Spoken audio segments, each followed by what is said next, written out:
বলুন ঘোরাঘুরি করছে, কিন্তু আমাদের সাথে সেরকমভাবে ধাক্কা করছে না। আমি তবুও রমেশকে ফোন করে সাক্ষাৎ করেছিলাম,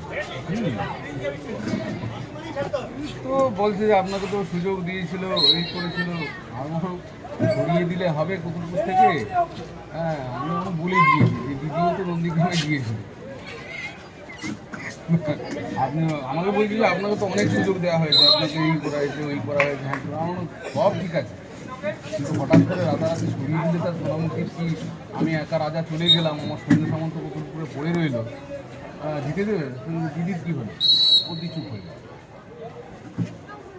দেখুন, কাজে যদি খোঁজ নেন, গ্রাউন্ড লেভেলে খোঁজ নেন, Bankura sub division, Khatra sub division, Bishnupur sub division under 19 boys football মাঠে উপস্থিত হও। Under 19 boys Bankura sub division, Bishnupur sub division, Khatra sub ডিভিশনের বয়েজদের বলছি ফুটবল মাঠে উপস্থিত হও। ওখানে অ্যাটেন্ডেন্স হবে, ওখানে গিয়ে উপস্থিত হও।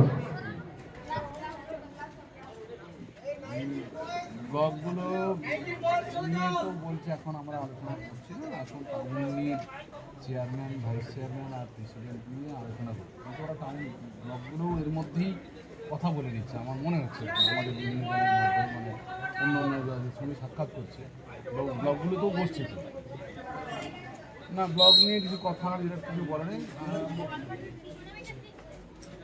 হ্যাঁ, বললো আন্ডার 19 বয়েজ তোমরা ফুটবল মাঠের দিকে চলে যাও।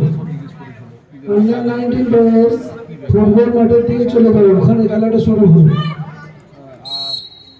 সুরজিৎ দা নিয়ে